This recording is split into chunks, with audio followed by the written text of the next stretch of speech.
새벽 5시, 서귀포의 골목을 따라 바닷냄새가 희미하게 지방까지 스며들었다. 준호는 늘 그랬듯이 알람이 울리기도 전에 눈을 떴다. 허리를 한번 펴고 주방으로 가 물을 올렸다. 은색 주전자에서 김이 오르자 생강 조각과 꿀 한 숟가락을 넣고 조심스레 저었다. 따끈한 생강차를 입에 대는 순간 혀끝에 맴도는 매운맛과 달큰함이 어설프게 하루를 깨우는 듯했다. 그는 빈 머그컵을 씻어 싱크대에 엎어놓고 등산화 끈을 2번, 3번 확인했다. 현관문을 나서며 습관처럼 뒤돌아보았을 때 벽에 걸린 흑백 사진 속 아내의 미소가 여전히 그 자리에 있었다. 새해가 지났지만 그 미소는 낯설어지지 않았다.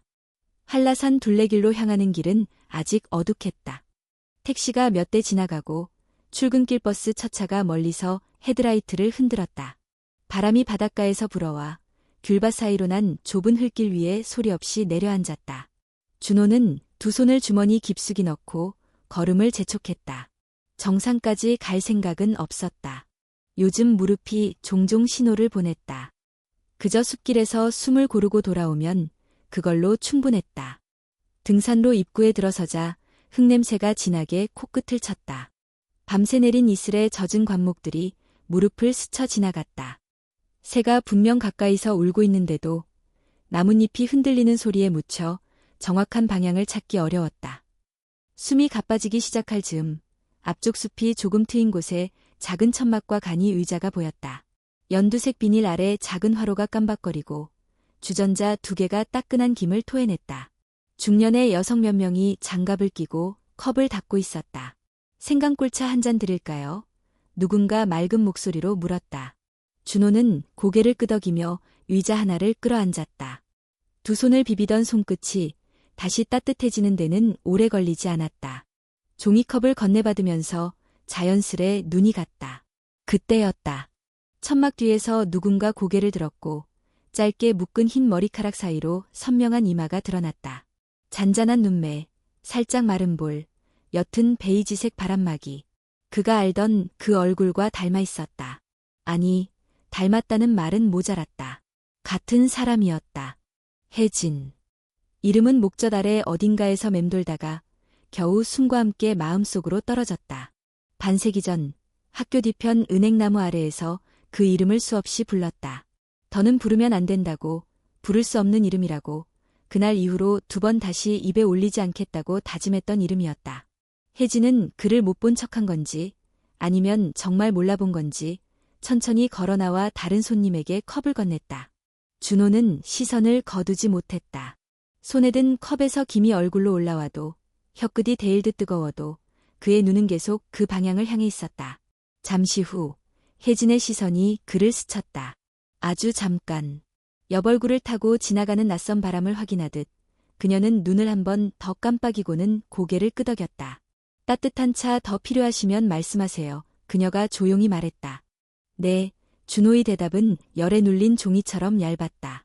컵을 비우고 일어서는 데까지 참 오랜 시간이 걸렸다. 몇 걸음 떼다 뒤돌아보니 그녀는 다시 화로 옆으로 돌아가 주전자를 흔들고 있었다. 바람이 그녀의 옆머리를 스쳐 지나가며 눈가에 가느다란 주름을 깊게 했다. 젊은 날의 빛깔이 완전히 사라진 것이 아니었다. 오히려 그 사이에 세월이 가져온 온기가 조용히 깃들어 있었다. 숲길은 다시 그의 숨결만큼 규칙적으로 이어졌다. 돌계단을 오르내리며 그는 오래전 어느 겨울밤을 떠올렸다. 서귀포항에서 배가 떠나던 밤, 그는 갑판 위에서 마지막으로 손을 흔들었고 혜진은 부두 끝에 서서 그 손을 더 오래 보려고 작은 체구를 바닷바람에 더 내맡겼다. 이후 모든 것이 어긋났다. 편지 한 통이 우편함에 닿기 전에 행정구역이 바뀌고 집 전화는 어느 날 갑자기 번호가 바뀌었다. 반대는 항상 이유를 달고 찾아왔다. 2 사람은 설명하지 못한 채 각자의 길을 걸었다. 내려오는 길에 다시 천막을 지나쳤을 때 이미 몇 명의 등산객이 모여 웅성거리고 있었다. 제주 생강이 이렇게 향이 좋을 수가 있나. 꿀도 직접 든 거래. 이런 소리가 귀에 들어왔다. 준호는 멈추지 않았다. 그가 서 있을 자리는 아닌 듯했다. 다만 마음속 어딘가에서 오래 닫아두었던 문이 삐걱 하고 아주 조금 열리는 소리가 났다. 집으로 돌아오는 버스 안. 창밖에 귤밭은 햇빛을 받아 반짝였다. 버스가 브레이크를 밟을 때마다 그의 가슴도 작게 움찔거렸다. 그는 손바닥을 무릎 위에 올렸다. 살갗 위로 바람이 스친 자리가 아직 따뜻했다. 누구에게도 말하지 않은 하루였고 아무 일도 일어나지 않은 듯 보이는 아침이었다. 그러나 그는 알았다. 어떤 날은 그렇게 외부의 사건 없이도 삶의 결이 달라진다. 이름 하나가, 눈길 한 번이, 뜨거운 차 한 모금이 그렇게 만든다. 집에 도착하자마자 주방으로 각 컵을 씻고 바람에 말리듯 싱크대에 엎어놓았다. 냉장고에 붙은 자석 달력 위로 다음 주의 약속들이 가지런히 적혀 있었다. 병원 진료, 이발소, 반찬 가게. 그 사이 어딘가에 그는 조그맣게 적었다. 한라산, 오전, 생강차. 저녁이 되자 바람이 조금 더 세졌다. 그는 저녁밥을 간단히 먹고 거실 조명을 낮추었다. TV를 켰다 껐다 하다 결국 소리를 줄였다. 손이 자꾸만 책장 위 상자에 닿았다. 거기에는 오래전 편지가 몇 장 들어있었다. 누렇게 바랜 봉투 모서리가 쉽게 부서질 듯 얇았다. 그는 봉투 하나를 꺼내다 말고 조심스럽게 다시 밀어 넣었다. 오늘은 열지 않기로 했다. 오늘은 단지 오늘의 바람과 오늘의 눈빛만으로 충분했다. 잠자리에 누웠을 때 창틀을 두드리는 바람 소리가 낮게 집안을 울렸다. 준호는 눈을 감으며 천막 아래의 작은 화로를 떠올렸다. 붉은 불꽃이 숨쉬듯 커졌다 작아졌다. 그 곁에 서 있던 한 사람이 있다. 바람에 머리카락이 흔들리고 손등에 튀긴 꿀물이 햇빛을 받아 순간 반짝인다. 그는 그 반짝임을 오래 붙잡고 싶었으나 바람은 늘 그렇듯 가벼웠다. 혜진, 그는 소리내어 부르지 않았다. 이름이 공기 중에서 갈라지지 않도록 마음속에서만 낮게 불렀다. 내일도 산에 오를까? 아니, 너무 잦으면 티가 날까? 그 생각이 어색해서 혼자 웃음이 났다. 웃음이 잦아든 자리에는 약간의 두려움과 어쩔 수 없이 자라나는 기대가 남았다. 그는 창문을 조금 더 열어 바람을 들였다. 제주도의 밤은 밀려왔다가 물러나기를 반복했다. 그 반복이 위로가 되었다. 아침이 오면 다시 신발끈을 묶고 숲길을 걸어 천막 아래에서 뜨거운 김을 마주할 것이다. 아무 말도 하지 않고 혹은 아주 조금의 말을 하며 변하는 것은 거의 없을지 모르지만 한 가지는 분명했다. 그의 하루가 아주 미세하지만 분명하게 어딘가를 향해 움직이기 시작했다는 것. 그런 움직임은 대개 오래 걸리지만 한 번 시작되면 쉽게 멈추지 않는다. 그는 그걸 알고 있었다. 그래서 눈을 감고도 천막 아래의 불빛을 오랫동안 보았다. 다음 날 아침, 준호는 전날보다 1시간 늦게 산책길에 올랐다. 발걸음은 어제보다 가벼운 듯했지만 마음속은 묘한 긴장으로 조용히 들떠 있었다. 숲길 입구까지 가는 동안 몇 번이나 오늘은 천막에 들르지 말자고 자신에게 말했다. 그러나 천막이 보이는 순간 그 생각은 바람에 밀려나듯 뒤로 물러났다. 그는 멀찍이 서 사람들의 움직임을 지켜보다가 컵을 챙기며 분주히 오가는 혜진의 옆모습을 확인했다. 이름을 부를 수는 없었다. 대신 어제와 같은 자리에 잠시 서 있다가 숲의 그늘 속으로 걸음을 감추었다. 산에서 내려온 준호는 곧장 동문시장으로 향했다. 생선 비린내와 갓 튀긴 오메기떡의 달큰한 향기가 뒤엉킨 골목, 노련한 손길로 귤을 골라 담는 상인들, 관광객들의 밝은 웃음이 시장을 메웠다. 그는 가끔 들르던 국수집 앞에서 멈췄다. 어르신, 오늘도 멸치국수 드세요? 익숙한 목소리에 고개를 돌리니 박춘수 젊을 때부터 알고 지낸 친구가 손짓했다. 춘수야, 여기 앉지. 준호가 의자 하나를 끌어당겼다.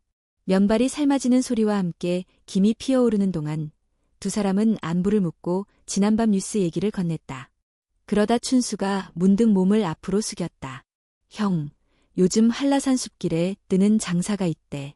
생강차, 유자차, 그런 거 파는 아줌마들. 준호는 대수롭지 않게 고개를 끄덕였다. 응, 봤어. 어제도 지나쳤지. 근데 말이야, 춘수는 목소리를 낮췄다. 그 중에 한두 명은 손님 단골 생기면 차 말고 다른 것도 한다더라. 돈 좀 더 얹으면 산길 어딘가로 사라진다네. 젓가락 끝이 그릇 가장자리를 툭 건드렸다. 탁자 아래로 떨어져 굴러간 젓가락 소리가 유난히 크게 들렸다. 준호는 허리를 숙여 젓가락을 주워들고 다시 자리에 앉았다. 소문이야. 그는 일부러 담담한 목소리를 냈다. 그렇지. 소문일 수 있지. 근데 말이 돌아다니는 데는 이유가 있잖아. 형도 아는 얼굴 있을 거야. 누가 그랬더라. 짧은 흰머리, 말수가 적고 늘 정리정돈 잘 돼 있는.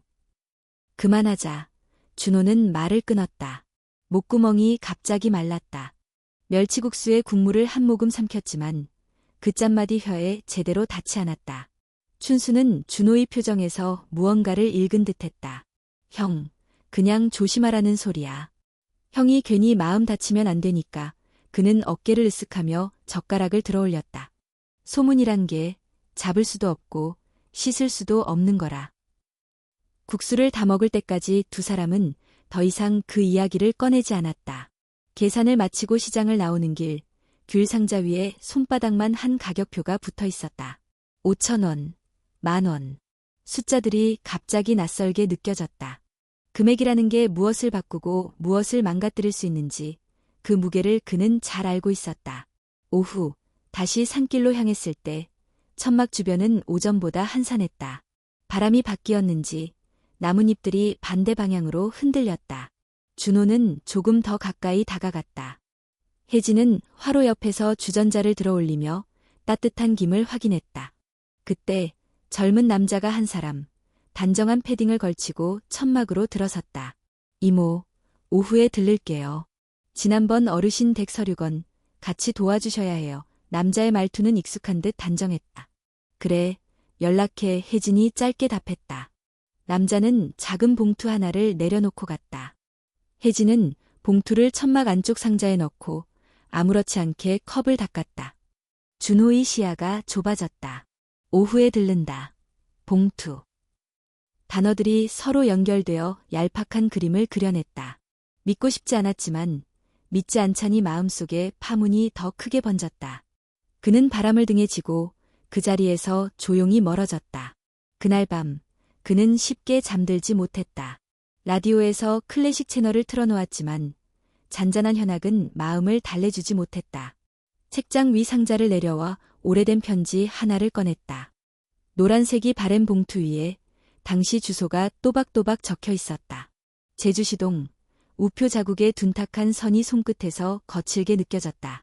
열어보진 않았다. 대신 봉투를 손바닥 사이에 끼운 채 눈을 감았다. 반세기 전 대학 진학을 놓고 집안의 반대를 맞닥뜨렸을 때 두 사람은 함께 서울로 갈 계획을 세웠다. 아버지는 단호했고 어머니는 눈물을 보였다. 집안의 기대, 장남으로서의 의무, 가족의 생계. 그 무게가 청춘의 약속 위에 내려앉았을 때 약속은 쉽게 부서졌다. 누구도 악인이 아니었고 누구도 영웅이 아니었다. 두 사람은 각자의 선택을 했고 그 선택의 결과가 무엇인지 알기까지 많은 시간이 필요했다. 즉흥적으로 결론을 내리지 말자. 준호는 스스로에게 말했다. 그러나 그 말 뒤에는 또 다른 속삭임이 따라붙었다. 확인해봐야 하지 않겠나. 직접 묻는 것은 비겁한가, 정직한가. 소문을 소문으로만 치부하자니 오늘 본 봉투와 남자의 말이 마음을 찌른다. 그렇다고 아무 말 없이 돌아서면 내일도 그 다음 날도 같은 생각이 그를 물을 것이다. 그는 탁자 서랍을 열어 지갑을 꺼냈다. 지폐 몇 장이 가지런히 들어있었다. 4장을 빼서 손에 쥐었다. 정확히 40,000원. 숫자는 뇌리에 박힌 대로 몸을 움직이게 했다. 손끝이 약간 떨렸다. 그 떨림이 부끄러웠다. 그럼에도 불구하고 그는 지폐를 다시 지갑에 넣지 못했다. 새벽 가까운 시각, 바람이 거세게 창문을 두드렸다. 제주 밤의 소리가 낮보다 더 크게 울리는 시간이었다. 준호는 등불을 끄고도 한동안 눈을 감지 못했다. 내일 아침 천막 아래로 다시 갈 것인가? 아니면 반대편 숲길로 돌아갈 것인가? 답은 어렴풋이 정해져 있었다.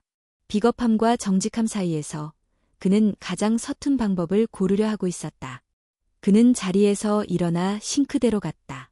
머그컵을 씻어 물기를 털었다.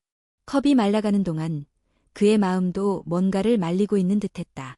그러나 물기가 완전히 사라지지 않듯 의심도 쉽게 증발하지 않았다. 오래전의 믿음, 어제의 눈빛, 오늘의 봉투가 한자리에 엉켜 있었다. 그는 조용히 속삭였다.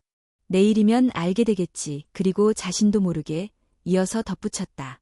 부디 내가 틀리기를. 침대에 몸을 눕히자 피로가 한꺼번에 몰려왔다. 눈꺼풀이 무거워지면서도 마지막까지 떠오른 것은 천막 뒤편에서 잠깐 스친 혜진의 옆모습이었다. 바람이 그녀의 머리카락을 건드릴 때 그 눈가에 잠깐 스친 미소는 분명 따뜻했다. 그 따뜻함이 거짓이 아니기를, 바람이 하룻밤 사이 소문을 다른 곳으로 몰아가기를 준호는 바랐다. 그리고 그 바람 속에서 그는 서서히 잠들었다. 내일 산은 변함없이 그를 맞겠지만 천막 아래의 대화는 어쩌면 전혀 다른 방향으로 흘러갈지 몰랐다. 그는 그 가능성을 외면하지 않기로 했다. 다음 날 준호는 어둠이 덜 꺼친 시각에 집을 나섰다. 셔츠 안쪽 주머니에 봉투를 넣으며 손가락 끝으로 내장의 지폐 모서리를 더듬었다. 심장은 평소보다 반 박자 빠르게 뛰었다. 스스로에게 여러 번 말했다. 묻기만 하자. 똑똑히 확인하자. 그러나 그 말은 또 다른 말과 부딪혔다. 이런 식으로 확인하는 게 정말 확인인가? 숲길 입구의 공기는 차갑고 맑았다. 이슬이 도톰이 맺힌 관목 사이로 이른 새들이 날개를 털었다. 천막은 어제와 같은 자리에 어제와 같은 모양으로 서 있었다. 연두색 비닐 아래 화로의 불씨가 작게 살아있었고 주전자에서는 얇은 김이 끊임없이 피어올랐다. 혜진은 근처 테이블을 닦다가 고개를 들었다. 준호와 눈이 마주쳤다. 아주 짧은 시간이었지만 그 사이에 많은 것이 지나갔다. 반가움인지 당혹인지 분간하기 어려운 표정이 그녀의 얼굴을 스쳐갔다. 따뜻한 거 드릴까요? 그녀가 먼저 말했다. 내 생각, 차요. 준호의 목소리는 생각보다 잘 붙잡힌 듯했지만 컵을 받는 손이 약간 떨렸다. 그는 의자에 앉아 두 손으로 컵을 감싸 쥐었다. 김이 엄지손가락을 타고 올라와 뺨에 닿았다. 혀끝에 닿은 매운 단맛이 오늘따라 낯설게 느껴졌다. 몇 모금 삼킨 뒤 그는 조심스럽게 손을 뻗어 봉투를 테이블 위로 밀었다. 혜진이 닦은 테이블은 너무 반질반질해서 봉투는 거의 소리 없이 미끄러졌다. 이건 뭐죠? 그녀가 낮고 단정한 목소리로 물었다. 준호는 잠깐 눈을 감았다가 떴다. 준비해온 문장이 입안에서 서로 엉키며 모양을 잃었다. 결국 가장 서툰 형태의 말이 튀어나왔다. 여기 그런 일도 한다고 들었습니다. 저는 다정하게, 깔끔하게, 조용히. 말끝이 흐려지기도 전에 주변의 공기가 먼저 달라졌다. 화로 위의 불꽃 소리가 유난히 크게 들렸고 컵을 정리하던 다른 여성의 손이 멈췄다. 혜진은 봉투에서 시선을 천천히 들어 준호를 똑바로 보았다. 그녀의 눈동자에 차갑고 투명한 빛이 번졌다. 저를 그런 눈으로 보셨어요? 그녀의 물음은 질문이라기보다 확인 같았다. 준호는 숨을 들이켰다. 소문이 돌더군요. 어제도 누가 와서.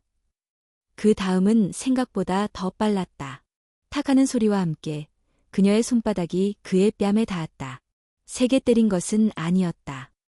그러나 그 소리는 천막 아래에 모여있던 모든 소리를 잠시 지워버릴 만큼 분명했다. 그의 얼굴에 늦게서야 열기가 번졌다.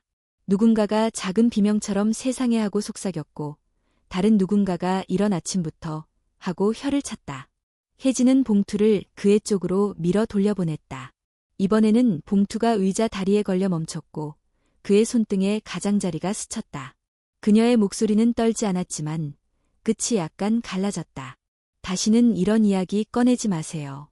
그리고 그녀는 한 박자 쉬고 덧붙였다.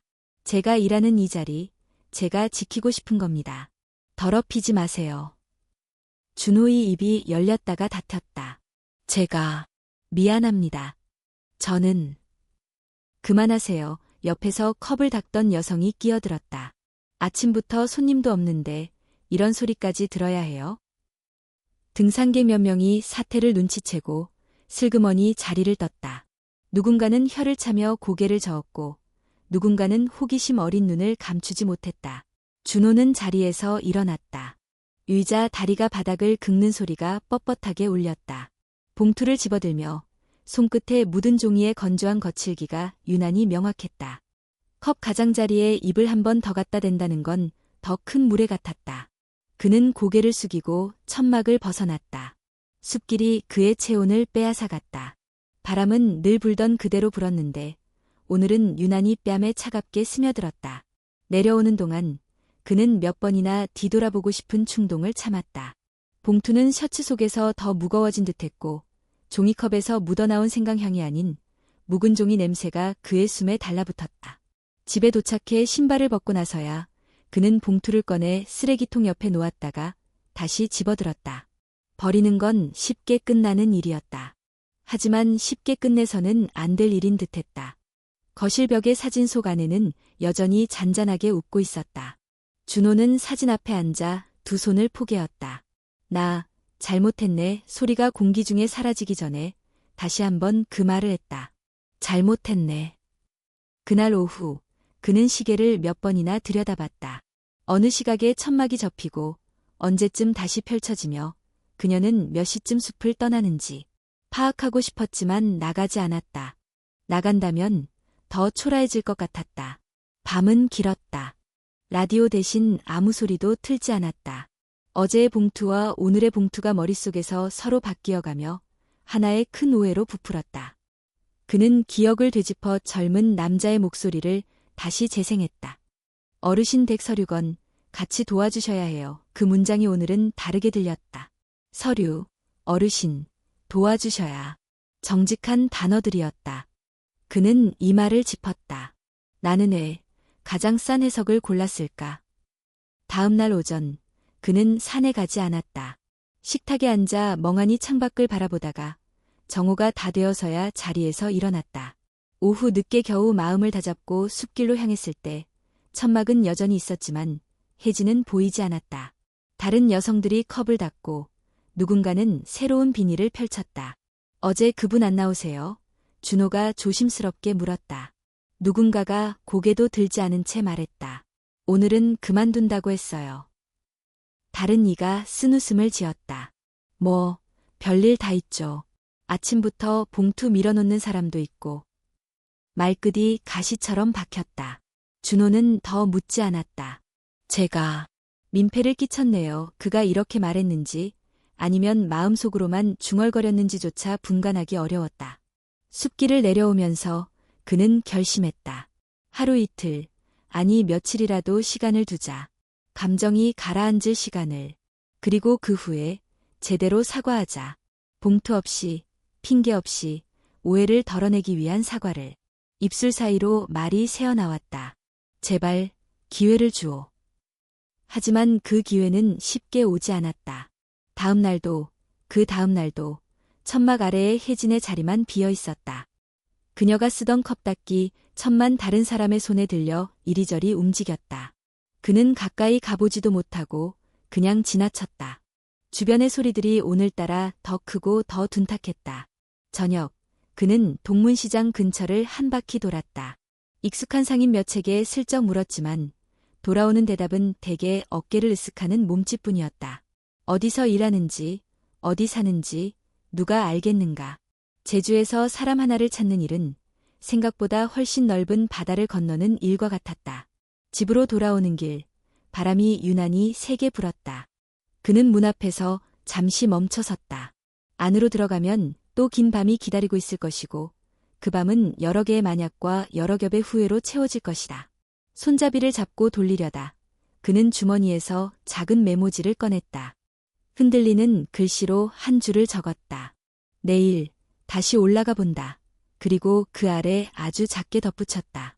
그녀가 어디 있든 찾아간다. 그는 불을 켜지 않은 채 거실 의자에 앉아 한참을 있었다. 바람 소리가 벽을 스치고 창틀을 휘감다 사라졌다. 그의 가슴 속에서 또 하나의 문이 천천히 그러나 분명히 더 열렸다. 그 문 너머에는 사과와 고백과 아직 알 수 없는 사실들이 기다리고 있었다. 이제 그는 돌아서지 않기로 했다. 사흘째였다. 천막 아래 혜진의 자리는 여전히 비어 있었다. 다른 이들이 그녀가 쓰던 자리에 비닐을 덮고 컵을 닦았다. 준호는 멀찍이 서서 바람결만 읽다가 그대로 숲길을 올라갔다. 발 아래 돌이 구두창에 긁히는 소리가 평소보다 더 거칠게 들렸다. 내려올 때에도 그는 그 자리를 굳이 돌아보지 않았다. 목 위로 올라오는 시선들의 온도를 떠올리는 것만으로도 뺨이 뜨거워졌다. 둘째 날 오후, 그는 용기를 내어 천막 가까이 다가갔다. 낯익은 얼굴이 몇 있었다. 한 여성이 컵을 헹구다 그를 힐끗 보더니 고개를 돌렸다. 다른 이가 어깨로 바람을 털어내듯 말했다. 그분 오늘도 안 나와요. 아예 그만둔다고 했어요. 혹시 어디로 가셨는지 아십니까? 준호는 목소리를 낮췄다. 몰라요. 알아도 왜 알려줘요? 냉랭한 대답 뒤에 옆에 있던 젊은 여자가 눈치를 살피며 말을 보탰다. 저쪽 시장에 가보세요. 동문시장. 언니 아는 사람이 거기 많아요. 그 말이 위로인지 비아냥인지 알기 어려웠다. 준호는 고개를 숙여 인사하고 더 묻지 않았다. 떠날 때 그의 등 뒤로 작은 중얼거림이 따라왔다. 아침부터 봉투 밀던 양반이 또 왔네. 말끝이 바람에 실려 숲속으로 사라졌다. 동문시장은 여전히 활기찼다. 생선 손질하는 칼소리, 떡을 굽는 지글거리는 소리, 귤 껍질이 벗겨져 공중으로 떨어지는 소리까지 합쳐져 시장만의 음악을 만들었다. 준호는 명태를 널어놓은 가게 옆 오래된 문구점 앞에서 멈췄다. 주인 노파와 눈이 마주치자 그녀가 먼저 인사를 건넸다. 어르신, 오랜만이에요. 잠깐 메모지 좀요. 그는 조심스럽게 말을 골랐다. 혹시 복지관 쪽 아시는 분 있습니까? 서귀포. 동네 복지관 말입니다. 노파가 눈을 가늘게 떴다. 왜요? 봉사하시게요? 아는 분을 찾고 싶어서요. 머뭇거림 끝에 덧붙였다. 제가 사과를 해야 하는데 연락처를 몰라서. 노파는 잠시 침묵하더니 카운터 아래 서랍을 뒤적여 작은 메모지 묶음과 볼펜을 내밀었다. 그쪽 복지관, 청소하시는 아주머니들 계시죠? 가서 청소 도우미 혜진 씨 있냐고 물어봐요. 요즘 몇 번 본 것 같기도 하고. 고맙습니다. 준호는 메모지를 계산하고 나왔다. 시장의 소음이 한 걸음씩 멀어졌다. 주머니 안에서 메모지가 사각거리는 소리가 났다. 그 소리를 들으며 그는 다짐을 굳혔다. 변명 없이, 구차한 설명 없이 먼저 사과할 것. 복지관은 생각보다 소박했다. 유리문에 붙은 공지사항 사이로 아이들의 미술 작품이 색색이 걸려 있었다. 안내 데스크에 앉은 젊은 직원이 미소로 그를 맞았다. 무엇을 도와드릴까요? 청소하시는 분 중에 혜진 씨 계십니까? 한 박자 쉬고 덧붙였다. 혹시 오늘 근무하시는지요? 직원은 컴퓨터 화면을 살피다가 고개를 갸웃했다. 파견으로 오시는 분들이라 명단에 이름이 없어요. 시간대가 일정하지도 않고요. 오늘은 못 뵌 것 같은데. 그때 복지관 안쪽에서 밀대로 바닥을 닦던 여성이 고개를 들었다. 앞치마를 두른 신즈음의 사람이었다. 그녀가 천천히 다가왔다. 누구 찾으세요? 혜진 씨를 찾습니다. 같은 나이 되고 키가 크지 않으시고 흰머리를 뒤로 묶고 다니시는 분입니다. 여성의 눈이 살짝 커졌다. 아, 그분. 가끔 오시죠. 오늘은 오전에만 오시고 벌써 가셨어요. 일이 있어서 급히. 어디로 가셨는지. 여성이 고개를 저었다. 모르겠어요. 다만 오후에 서류 맡기러 다시 들르신다고 했던 것 같아요. 준호는 깊게 숨을 들이마셨다. 그럼 부탁이 있습니다. 그는 메모지를 꺼내 몇 줄을 적었다. 글씨가 흔들렸다.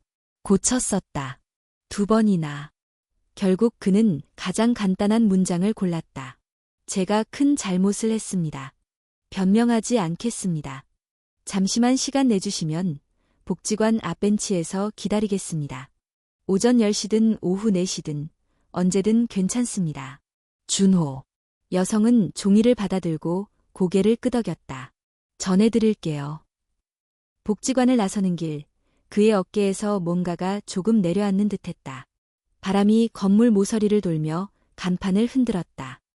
그는 길 건너 카페에서 따뜻한 보리차를 시켜 창가에 앉았다. 유리 너머로 복지관 출입문이 보였다. 시간을 보내는 방법에는 여러 가지가 있지만 어떤 기다림에는 창밖을 보는 것만한 것이 없었다. 2시간이 지났다. 출입문이 열릴 때마다 그는 고개를 들었다. 젊은 엄마가 유모차를 밀고 나왔고 노인이 팔짱을 끼고 천천히 걸어 들어갔다. 청소 담당 여성들이 교대를 하는 듯 앞치마 색이 바뀌는 순간도 보였다. 그러나 혜진은 나타나지 않았다. 햇빛이 기울어 간판에 긴 그림자를 드리울 즈음 그의 전화가 진동했다. 모르는 번호였다. 심장이 또 한 박자 빨라졌다. 그는 급하게 통화 버튼을 눌렀다. 받았습니다. 짧고 낮은 목소리가 들렸다. 오래전에 들었던 그 낮은 어조와 같았다. 오늘은 어렵습니다. 네, 준호는 즉시 답했다. 천천히 하셔도 됩니다. 저는 언제든 괜찮습니다. 다음 주 화요일 오전 10시 복지관 앞 벤치 한 줄의 문장이 더해졌다. 그리고 통화는 끊겼다. 창밖의 간판 그림자가 닿아 있던 곳을 벗어났다. 준호는 텅 빈 컵을 한 번 더 기울였다. 보리차의 따스함은 이미 사라졌지만 손끝에 남은 잔열이 이상하게 오래갔다. 그는 자리에서 일어나 복지관 쪽으로 몇 걸음 옮겨 벤치를 확인했다. 낡은 나무 벤치, 가운데가 조금 휘어 있었다. 화요일 오전 10시면 햇빛이 어느 쪽에서 비출지, 바람이 어느 골목에서 돌아 들어올지 상상해봤다. 집으로 돌아오는 길, 그는 문득 동문시장 문구점 앞에서 멈춰 다시 메모지를 샀다. 이번엔 수첩을. 집에 도착해 책상 위에 수첩을 펼치고 화요일까지의 날짜를 적었다. 월요일에는 하지 말 일, 화요일에는 하지 말 말, 변명 금지라는 글자를 가장 먼저 적었다. 봉투라는 단어 옆에는 굵은 선을 그어 지웠다. 그 선을 긋는 동안 어제의 자신이 조금씩 멀어지는 느낌이 들었다. 밤이 오기 전 그는 잠깐 바다로 나갔다. 부두 끝에서 서귀포 바다가 저무는 것을 보았다. 바람이 거칠게 불지도 지나치게 약하지도 않은 골은 세기로 불었다. 그는 바람의 온도를 어림잡았다. 이런 온도라면 기다림도 견딜 수 있을 것이다. 돌아가는 길에 문득 생각했다. 기다림이란 결국 상대에게 시간을 주면서 스스로에게도 시간을 주는 일. 화요일 오전 10시까지 그는 달라질 준비를 할 수 있을까? 그는 가능한 것부터 하기 시작했다. 오래된 편지 상자를 다시 제자리에 밀어넣고 아내의 사진 앞에 오늘의 일을 짧게 보고했다. 사과할 기회가 생겼네 말한 뒤 자신도 모르게 작은 숨을 내쉬었다. 창문을 반쯤 열어둔 채 불을 끄자 제주 밤의 숨결이 방 안으로 스며들었다.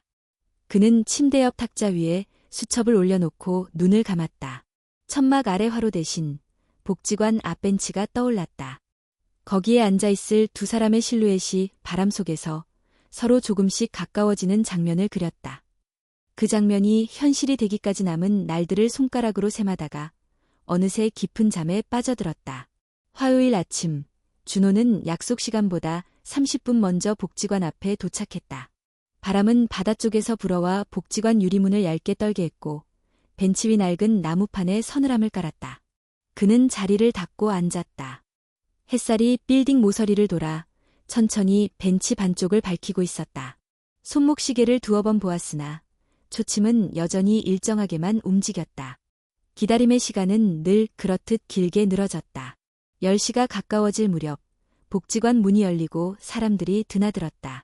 아이 손을 잡은 젊은 엄마, 지팡이를 짚은 노인, 파란 앞치마를 두른 청소 도우미들, 그리고 그 사이로 베이지색이 앓은 카디건의 머리를 단정히 묶은 여자가 조용히 걸어 나왔다. 혜진이었다. 그녀는 멈춰서서 숨을 고르고 벤치에 앉은 준호를 향해 천천히 다가왔다. 왔군요. 그녀가 먼저 입을 열었다. 목소리는 차분했다. 준호는 서둘러 일어났다. 와주셔서 고맙습니다. 그는 고개를 숙였다. 먼저 사과드립니다. 그날 제가 한 짓은 변명의 여지가 없습니다. 소문을 빌미로 당신을 값으로 재려했습니다. 비겁했고 무례했습니다. 혜진은 잠시 그를 바라보았다. 눈동자에 어제와 다른 온기가 잠깐 스쳤다. 그러나 곧 평온한 표정으로 돌아왔다. 그날 제가 때린 건 손이 먼저 움직였기 때문이에요. 오래 붙잡고 있던 게 터져나왔던 거죠. 그녀의 손끝이 카디건 소매를 잡았다 놓았다. 저는 이 섬에서 오래 살았고 아주 작은 자존심으로 하루하루 버텨왔어요. 천막 아래에서 컵을 닦는 일이라도 정직하게 한다고 스스로에게 말했는데 그 자리에서 그런 봉투를 받았을 때 제 자리가 더러워지는 소리가 들렸어요. 압니다. 준호는 고개를 끄덕였다. 아니, 이해하려고 노력하고 있습니다. 제가 상상하는 것보다 훨씬 무거운 시간일 거라는 걸. 소문이란 게 그래요. 혜진은 고개를 들었다. 누군가의 삶을 단어 몇 개로 줄여버리죠. 그게 편하니까. 저는 편해지기가 싫었습니다. 그래서 아니오를 말해왔고 그 아니오 때문에 더 외로웠어요. 그들 사이에 짧은 침묵이 흘렀다. 복지관 앞 가로수 잎사귀가 바람을 따라 반짝였다. 준호가 조심스레 말을 이어갔다. 그날 젊은 남자가 놓고 간 봉투를 보았습니다. 그게 제 판단을 더 흐렸습니다. 그 말까지 꺼내는 게 더 무례일지 모르지만 묻고 싶습니다. 그건 무엇이었습니까? 혜진은 입술을 다물었다가 고개를 살짝 끄덕였다. 물어볼 수 있죠. 그날 그 봉투에는 서류와 영수증이 들어있었어요. 복지관과 연계된 마을 어르신 댁 난방비 지원 신청서였어요. 제가 글씨를 조금 더 또박또박 쓰는 편이라 동네에서 서류를 같이 봐달라고 부탁을 받아요. 오후에 그 집에 들러 설명드리고 도장을 받아오기로 했었죠. 준호는 눈을 감았다 떴다. 어젯밤중에 혼자 골라들은 가장 싼 해석이 이 짧은 설명 앞에서 얼마나 초라해지는지 그는 뼈저리게 느꼈다. 그럼 제가 본 것은 돕는 일이었군요. 그렇다고 해서 제 삶이 깨끗해지는 것도 누군가의 오해가 사라지는 것도 아니죠. 혜진이 어깨를 살짝 움츠렸다. 하지만 제 안에서는 분명합니다. 저는 그렇게 살고 싶습니다. 준호는 깊게 고개를 숙였다. 다시 한번 사과합니다. 저는 당신의 말과 시간을 존중하겠습니다. 어떤 변명도 덧붙이지 않겠습니다. 그는 숨을 고르고 한마디 더 얹었다. 가능하다면 오늘 잠깐만 자리에서 벗어나 바람을 쐬며 차 한잔할 수 있을까요? 복지관 앞이 아니라 사람들이 덜 모여드는 곳에서 당신이 정하시는 곳으로. 혜진은 벤치 등받이에 손을 얹고 뒤를 힐끗 돌아보았다. 복지관 출입문 사이로 사람들이 여전히 드나들고 있었다. 그녀는 손목시계를 보더니 천천히 고개를 끄덕였다. 정방폭포 쪽 산책로에 작은 카페가 있어요. 오후 2시 반. 그때라면 괜찮아요. 감사합니다.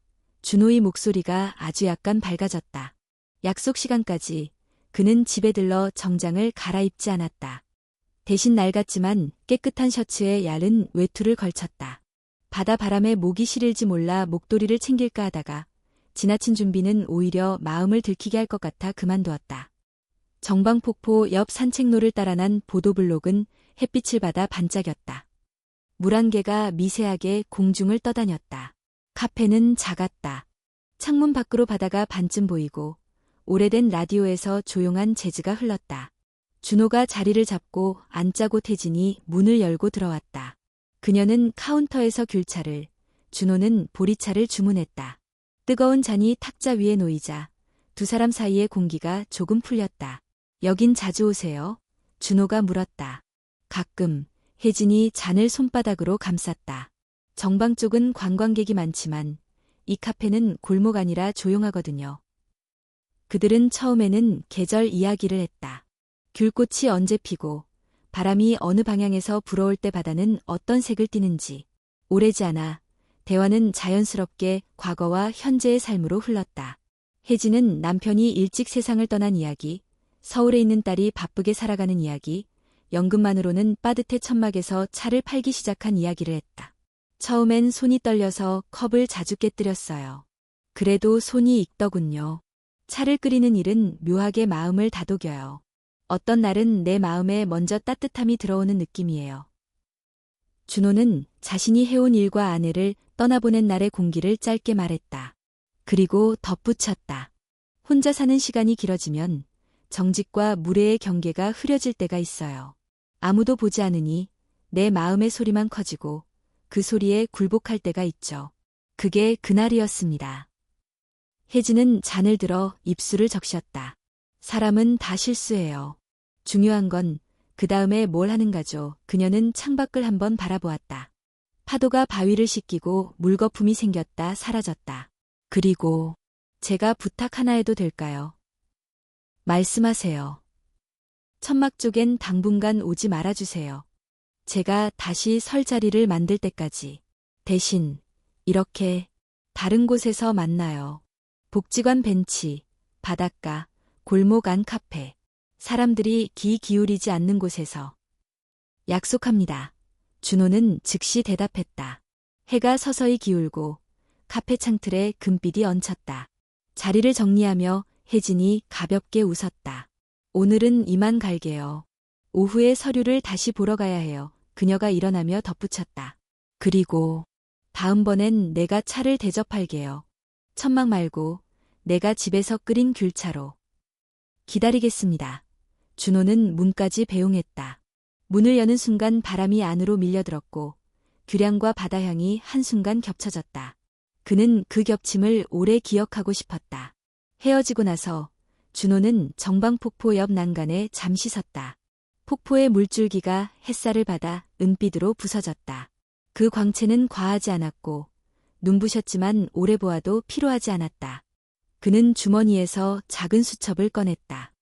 오늘 날짜 아래에 단 3줄을 적었다. 사과함, 변명하지 않음, 다음을 약속함. 그 옆에 아주 작게 천막에는 가지 않기라고 덧붙였다. 집으로 돌아오는 길, 바람이 얼굴을 스치고 지나갔다. 그 바람은 아침의 바람과 달랐다. 같은 방향에서 불어오는데도 온도가 달라진 듯했다. 마음이라는 것도 결국 같은 길을 걸어도 다른 풍경을 보게 만드는 무엇인지도 몰랐다. 그는 문득 생각했다.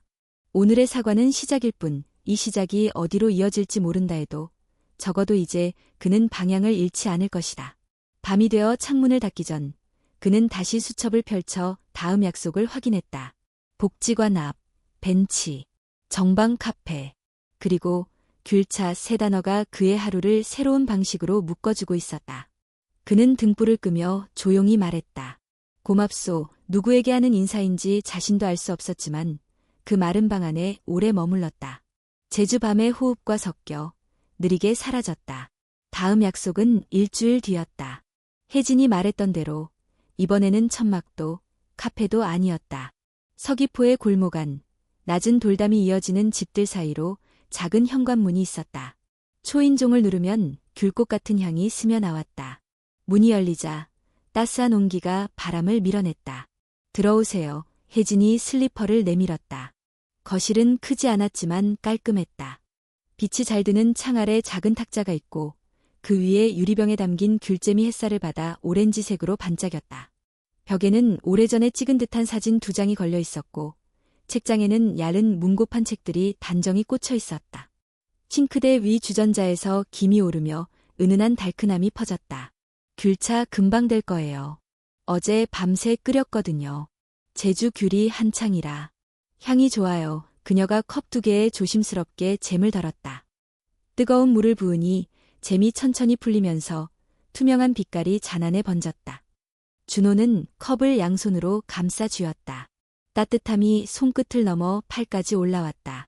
집이 참 편안하네요. 그는 벽에 사진을 가리켰다. 따님인가요? 네, 서울에 있어요. 바빠요. 자주 못 봐요. 그녀의 목소리에 미묘한 그리움이 묻어났다. 그래도 주말마다 전화는 해요. 제가 잘 지내는지, 뭐 먹는지, 감기 안 걸렸는지. 잠시 침묵이 흐르자 주전자가 다시 한번 숨을 쉬었다. 혜진이 먼저 말을 이었다. 그날 카페에서 말한 대로 천막에는 당분간 안 나갈 생각이에요. 복지관 일이랑 동네 어르신들 서류 도와드리는 걸로 시간을 채우려고요. 서류는 늘 사람을 만나게 하니까 차를 끓이는 일만큼이나 제 마음을 따뜻하게 해요. 마침 초인종이 다시 울렸다. 혜진이 문을 열자 지난번 천막에서 보았던 젊은 남자가 서 있었다. 패딩 주머니에서 봉투 2개를 꺼내며 말했다. 이모, 오늘 오후에 김노인 댁 서류 다시 확인해야 해요. 도장 하나가 빠졌대요. 그리고 난방비 신청서를 새로 써야 할 수도 있다고. 제가 같이 가요. 혜진이 고개를 끄덕였다. 알겠어. 조금 뒤에 갈게 젊은 남자가 돌아서자 준호가 조심스럽게 물었다. 같이 가도 될까요? 제가 묵직한 건 들 수 있으니까. 그럴까요? 혜진의 눈빛이 짧게 흔들렸다가 고마움으로 멈췄다. 가끔 이런 때는 손이 여러 개면 좋아요. 세 사람은 골목을 나와 버스를 타고 몇 정거장을 갔다. 마을 입구에서 내려 돌담길을 따라 들어가자 낡은 슬레이트 지붕이 연기를 조금씩 뿜는 집이 보였다. 문을 두드리자 작고 마른 노인이 지팡이를 짚고 나왔다. 방 안 공기는 싸늘했고 창문 한 기퉁이는 오래된 테이프로 겨우 막아놓아 바람이 새어 들어왔다. 김 어르신, 혜진이에요. 혜진이 방바닥에 앉아 봉투를 풀었다. 지난번 신청서에 도장이 하나 빠져서 다시 확인하려고 왔어요. 그녀는 천천히 또박또박 문장 하나씩을 읽어내려갔다. 노인이 알아듣기 쉽도록 한 문장을 두 문장처럼 풀어 설명했다. 젊은 남자는 서류 뭉치를 정리했고 준호는 창가에 바짝 다가가 새는 곳을 살폈다. 테이프 좀 더 붙이면 한겨울에도 덜 추우실 텐데요. 준호가 말했다. 부엌에서 작은 의자를 가져와 창문을 닫고 테이프를 겹겹이 덧붙였다. 바람이 조금 잦아들자 노인이 고개를 끄덕였다. 고맙네. 요새 손이 시려서 혼자서는 못하겠더라고. 혜진은 서류 마지막 페이지를 밀어드리며 웃었다. 여기 도장만 한번 더 꾹 찍어주세요. 그러면 다음 달부터 지원금이 들어올 거예요. 난방유도 좀 더 쓰실 수 있고요. 노인이 도장을 찍고 나서 갑자기 두 사람을 번갈아 보더니 시익 웃었다. 부부 같아. 숨이 척척 맞네. 말은 가벼웠지만 방 안에 작은 온기가 더해졌다. 혜진과 준호는 동시에 고개를 저었지만 얼굴에는 같은 모양의 미소가 스쳤다. 집을 나와 돌담길을 다시 걸었다. 오후 햇살이 붉은 귤빛처럼 골목을 채웠다. 바람이 담장 위 야른 풀잎을 흔들자 풀잎들이 서로 스쳐 작은 소리를 냈다. 잠깐의 침묵 끝에 준호가 천천히 입을 열었다. 혜진 씨, 이름이 오늘따라 더 또렷했다. 제가 서툰 사람이라는 걸 잘 압니다. 말을 잘 골라 하지도 못하고 때로는 너무 늦게 알아듣습니다. 그래도 오늘 같은 오후가 자꾸 있었으면 좋겠습니다. 누군가의 창문을 같이 붙이고 서류를 같이 읽고 돌아오는 기레 같은 바람을 맞는 오후요. 혜진이 걷던 걸음을 아주 조금 늦췄다. 좋은 말이네요. 준호는 걸음을 맞춰 섰다. 그래서요. 조금 무리한 제안일지 모르지만 말해볼게요. 같이 사는 건 어떨까요? 법적인 걸 말하는 건 아닙니다. 동반자로 각자 방을 쓰고 각자의 시간을 지키되 밥은 같이 먹고 밤이 길어질 때 서로 안부를 확인할 수 있는 그런 생활 말입니다. 바람이 잠시 멎은 것 같이 골목이 조용해졌다. 혜진이 고개를 살짝 돌려 그를 보았다. 눈동자 안에 놀람과 경계와 설명하기 어려운 온기가 한꺼번에 지나갔다. 갑자기군요. 그녀가 말했다. 그리고 쉽지 않은 제안이에요. 저는 소문 속 사람이 다시 되고 싶지 않아요. 딸 아이도 아는 사람들도 다 말이 많을 거예요. 이 섬은 넓지만 말은 더 빨라요. 압니다. 준호는 서둘러 고개를 끄덕였다. 그래서 조심하려 합니다. 천막에는 나가지 않겠다고 약속했고 골목에서는 나란히 걷기보다 조금 떨어져 걷겠습니다. 다른 사람의 눈길로 우리를 설명할 수는 없지만 우리 스스로의 규칙을 만들 수는 있습니다. 그는 한 박자 쉬고 조용히 덧붙였다. 무엇보다 아침에 누가 쓰러져 있어도 밤에 누가 혼자 아파도 아무도 몰라주는 시간을 줄이고 싶습니다. 혜진은 손가락으로 카디건 단추를 한 번 더 만졌다 놓았다. 시간을 주세요.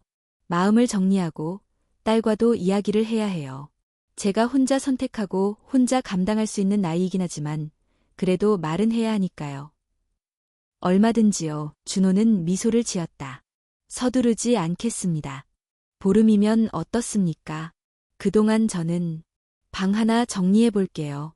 아니, 그는 손을 가볍게 휘저었다. 정리만 하고 기다리겠습니다. 성급하게 무언가를 들이밀진 않겠습니다. 혜진이 웃었다. 정리까지 벌써 생각하시는군요. 생각만요. 준호도 웃었다. 행동은 허락을 받고. 집 앞에 도착했을 때 햇살이 집 담장에 붙은 이끼를 밝게 비추고 있었다. 혜진이 현관 앞에서 멈췄다. 오늘 고마웠어요. 창문 붙여주신 것도, 천천히 말해주신 것도 그녀가 잠깐 망설이더니 덧붙였다. 보름 뒤에 다시 귤차 끓일게요. 그때 대답할게요. 기다리겠습니다. 준호는 짧게 답했다. 돌아오는 버스 안, 그는 창문에 기대 골목의 돌담을 눈으로 더듬었다. 집에 도착하자 먼저 작은 방의 창을 열어 바람을 들였다. 오래 접어두었던 이불을 꺼내 햇빛에 내놓았다. 그러나 베개를 덮어 씌우다 말고 손을 멈췄다. 성급함은 또 다른 상처가 될 수 있다. 그는 이불을 조심스럽게 다시 접어넣었다. 방 안 공기가 햇빛으로 데워지는 동안 마음도 조금 누그러졌다. 해질녘, 휴대전화가 짧게 진동했다. 혜진이었다. 오늘 고마웠습니다. 창문 잘 붙었어요. 손 따뜻했어요. 단 3줄. 준호는 답장을 보냈다. 천천히 하세요. 저는 여기 있습니다. 그날 밤 그는 수첩을 펼쳐 한 줄을 적었다. 제안함, 기다림을 약속함, 그리고 창문을 조금 열어 바람을 들였다. 한라산의 능선이 어둠 속에서 조용히 누워 있었다. 바다가 숨을 고르는 소리가 멀리서 들렸다. 무모할 수도 있는 한 걸음이었지만 거짓 없는 한 걸음이었다. 바람이 커튼을 건드렸다가 물러났다. 그 움직임이 그들의 앞으로의 시간과 닮아 있었다. 기다리면 오는 것들, 기다려야만 오는 것들. 그는 오래 들어 숨을 내뱉었다. 그리고 등불을 끄며 낮에 들었던 말들을 속으로 한 번 더 되뇌었다. 동반자, 함께 붙인 창문, 귤차. 보름이라는 시간이 의외로 빨랐다. 아니, 준호에게는 느리고 혜진에게는 빠른 시간이었다. 그 사이에 두 사람은 문장 몇 줄로 안부를 주고받았다. 오늘 복지관에서 난방 신청서 3건 정리 바람심함. 산에는 가지 마세요. 귤차 더 끓여둠 같은 말들이었다. 사적인 말은 조심스레 피했고 대신 생활의 온도를 확인하는 말만 건넸다. 기다림을 약속한 사람이 먼저 초조를 드러내지 않으려고 준호는 수첩에 문자 하루 한 번 이하라는 규칙까지 적어두었다. 약속의 마지막 날이 가까워지던 저녁, 혜진에게서 전화가 왔다. 문자보다 전화는 더 큰 용기를 요구하는 일이었다. 준호는 급히 받았다. 내일 저녁 괜찮으세요? 혜진의 목소리는 평소보다 낮았다. 제 집에서 잠깐. 그러며 괜찮습니다. 전화를 끊고도 한동안 그는 수화기를 쥔 채 움직이지 못했다. 긴장이 설렘과 같은 모양을 하고 올라왔다. 그러나 다음 날 아침 귤꽃 향 대신 또 다른 목소리가 집안을 먼저 채웠다. 혜진의 집 초인종이 울리고 문이 열리자 검은 코트를 입은 젊은 여자가 현관에 섰다. 수진이었다. 서울에서 내려온 딸. 엄마, 첫 음절이 날카롭게 방 안의 공기를 가를 만큼 단단했다. 전화로는 다 말 못하겠어서 내려왔어. 엄마 요즘 무슨 일 있어? 혜진은 슬리퍼를 내밀며 침착하게 말했다. 들어와. 방금 차 끓였어. 부엌 탁자에 마주 앉은 두 사람 사이로 뜨거운 김이 오르내렸다. 수진은 잔을 손끝으로만 잡고 한동안 아무 말도 하지 않았다. 그러다 짧게 숨을 쉬고 단도직입적으로 말했다. 엄마, 섬이 좁아. 말이 빨라. 시장에서 아는 분이 그러더라. 엄마랑 누가 같이 다닌다고. 창문 붙여주고 뭐 어쩌고. 그 얘기 듣자마자 비행기표 끊었어. 혜진은 잔을 내려놓았다. 함께 서류 보러 간 적은 있어. 동네 어르신 집에. 그분 혼자 계셔서. 그분 수진이 끼어들었다.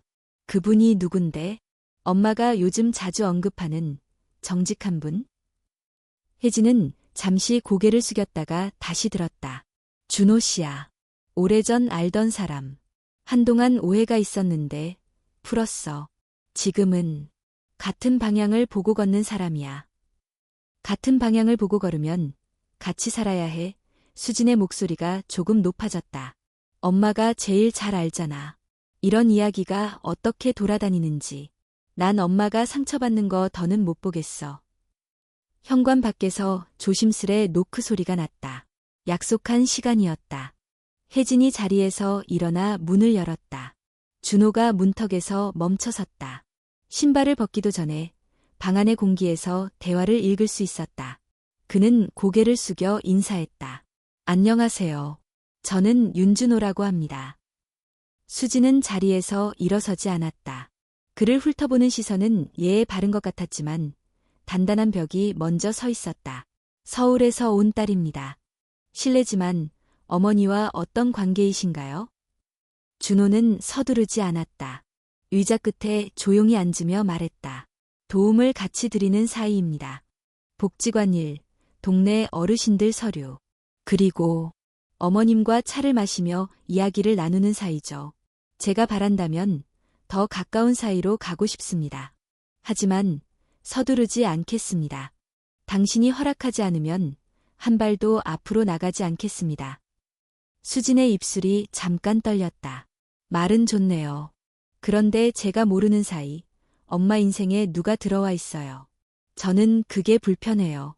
엄마가 외롭다는 걸 모르는 건 아니지만 외로움을 아무 관계로도 채울 수는 없다고 생각해요. 맞는 말씀입니다. 준호는 고개를 끄덕였다. 그래서 제안도 조심스럽게 드렸습니다. 동반자, 각자 방, 각자의 시간, 그리고 무엇보다 엄마가 불편하면 언제든 물러나겠습니다. 혜진이 두 사람 사이에 앉았다. 수진아, 엄마가 엄마 걸음으로 살아보려는 거야. 내가 걱정하는 거 다 이해한다. 하지만 엄마도 누군가와 창문을 붙이고 서류를 같이 읽는 오후가 좋았어. 그게 죄는 아니지. 수진의 눈가가 뜨거워졌다.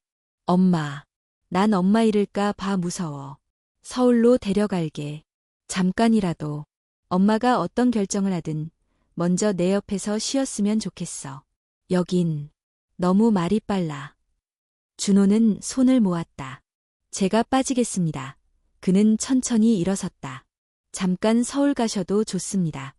돌아오실지 안 오실지 그 결정도 당신들의 것입니다. 저는 여기 있겠습니다.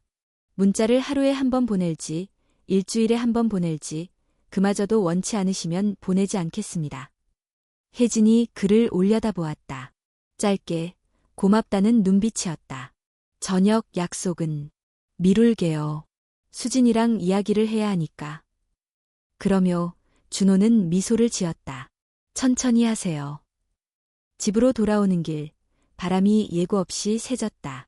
그는 현관을 열고 며칠 전 햇볕에 말렸던 이불을 다시 꺼냈다가 그대로 접어넣었다. 서랍 안에 넣어둔 새 머그컵 2개도 제자리로 돌려놨다. 정리만 하고 기다리겠습니다라고 말했을 때의 결심을 다시 떠올렸다. 행동은 허락을 받고 기다림은 허락보다 먼저 시작하는 것. 그는 물을 올려 보리차를 끓였다. 컵 하나만 테이블 위에 올렸다. 다음 날 아침 공항으로 가는 택시 앞에서 세 사람이 다시 마주섰다. 수진이 캐리어를 들고 혜진이 야른 스카프를 둘렀다. 공항도로 위로 햇살이 번졌지만 바람 속엔 미세한 냉기가 돌았다. 다녀오세요. 준호가 말했다. 서울 공기가 건조하니 물 많이 드시고요. 그리고 새벽 비행기 타는 날은 산에는 가지 마세요. 산에는 당신이 가지 마요. 혜진이 미소를 지으며 받아쳤다. 넘어질라. 수진이 그들을 번갈아 보더니 작은 한숨을 쉬고 고개를 끄덕였다. 다녀와서 다시 이야기해요. 택시가 떠나고 비행기 이륙음이 먼 하늘을 긁고 지나갔다. 공항 주차장 한쪽에 서서 준호는 오래 서 있지 않았다. 돌아와야 할 곳으로 돌아왔다. 집 문턱을 넘기 전 그는 현관에서 신발끈을 다시 묶었다. 느슨해지지 않도록. 며칠 동안 그는 산에 오르지 않았다. 대신 바닷가를 걸었다. 해안도로를 따라 걷다 보면 바다가 이따금 말이 많은 섬을 조용히 잠재우는 순간이 있었다. 그런 순간에 그는 수첩을 꺼내 작은 글씨로 몇 줄을 적었다. 오늘의 바람, 북동. 오늘의 마음, 흔들림. 그러나 넘어지지 않음. 복지관에도 들르지 않았다. 약속이었다. 다만 동문시장 문구점에 들러 엽서 몇 장을 샀다. 그림 엽서 앞면에는 한라산 능선이 그려져 있었다. 그는 뒤에 짧게 적었다. 서울 하늘도 오늘 맑기를. 귤차는 식지 않게 낮은 불로, 주소는 쓰지 않았다. 보낼 곳이 정해지지 않은 말은 한동안 서랍에 묵혀도 괜찮았다. 사흘째 되는 날, 복지관에서 일하던 젊은 남자와 시장 골목에서 마주쳤다. 그는 먼저 달려와 고개를 숙였다. 그날 도와주셔서 감사합니다. 창문, 어르신이 아주 좋아하셨어요. 그보다 혜진 씨는 잘 계시지요? 준호가 물었다. 서울 가셨대요. 잠깐 젊은 남자는 빙긋 웃었다. 근데 돌아오실 거예요. 그런 표정이었어요. 대답은 바람처럼 짧았고 그 짧음이 이상하게 오래 남았다. 그날 밤 뉴스에서 장마전선이 다시 남하한다는 예보가 흘렀다. 다음 주 초 제주에 비바람이 몰아칠 거라는 말. 준호는 창틀을 확인하고 베란다 화분을 안으로 들였다. 한라산을 바라보니 산등성이 위에 얇은 구름이 걸려 있었다. 그는 생각했다. 비바람이 오면 무엇이 흔들리고 무엇이 남는지 더 또렷해진다. 침대에 누워 천장을 바라보며 그는 문득 웃음이 났다. 넘어질라던 혜진의 말투가 귀에 생생했다. 넘어지지 않으려면 발을 더 낮게, 더 단단히 디뎌야 한다. 마음도 마찬가지였다. 그는 천천히 눈을 감았다. 택시 문이 닫히던 순간의 손짓, 공항의 바람, 서울로 떠나는 발걸음의 속도. 그 모든 것을 떠올리며 다음 비바람이 올 때 무엇을 붙잡아야 할지 마음속으로 목록을 만들었다. 이름 하나, 약속 하나, 그리고 귤차 한 잔의 온도. 일기예보대로 비바람이 몰아쳤다. 장마전선이 남하한다는 뉴스가 나온 날 밤, 준호는 창틀을 다시 확인하고 베란다의 화분을 안으로 들였다. 바람이 유리창을 얇게 울렸다. 바다는 검은색으로 뒤집힌 물결을 밀어 올렸다가 무너뜨렸다. 그는 수첩을 펼쳐 두 줄을 적었다. 바람, 강함, 마음, 버팀, 그리고 조용히 등불을 줄였다. 새벽 2시, 전화가 울렸다. 낯선 번호. 준호는 몸을 일으켜 받았다. 깨웠지요. 혜진의 목소리였다. 서울 소리가 아주 약간 섞여 있었다. 비바람 소리가 여기까지 들리는 것 같아서. 괜찮습니다. 준호가 창문으로 걸어가 바깥을 보았다. 창문은 다 붙였고 화분도 안으로 들였습니다. 바람이 세면 수건으로 막고요. 내일쯤이면 누그러질 겁니다. 한동안 아무 말이 없었다. 떨어지는 빗소리가 둘 사이의 숨을 대신했다. 혜진이 먼저 말을 이었다. 여긴 바람이 덜해요. 그런데 잠이 안 오네요. 엄마 노릇을 하느라 해온 말들이 오늘은 내 마음을 막네요. 말보다 쉬운 게 걱정이고 걱정보다 쉬운 게 오해지요. 준호는 천천히 말했다. 쉬운 쪽으로 넘어가지 않으려면 이렇게라도 전화해야 합니다. 혜진이 작게 웃었다. 바람 불 때는 목소리도 필요하네요. 다음 날 낮, 비가 조금 잦아들었다. 전화가 또 왔다. 이번 주말에 내려갈게요. 혜진이었다. 수진이랑 오래 이야기했어요. 다 이해한 건 아니지만 엄마가 엄마의 걸음을 걸을 권리가 있다는 걸 조금은 받아들이기로 했대요. 대신 우리가 우리 방식으로 조심하자는 조건으로. 고맙습니다. 준호는 그것이 누구에게 하는 인사인지 알면서도 다시 한번 말했다. 천천히요. 토요일 오후 공항 출구에서 혜진이 걸어 나왔다. 검은 캐리어 하나, 얇은 외투 하나. 눈가에 피곤이 조금 남아 있었지만 발걸음은 가벼웠다. 두 사람은 과장되지 않은 인사를 나눴다. 말보다 손에 든 캐리어를 자연스럽게 받아드는 동작이 먼저였다. 집으로 오는 택시 안, 비는 여전히 가늘게 창을 때렸다. 저녁, 귤차를 데우며 혜진이 말했다. 하루만 쉬고 내일 산에 갈래요?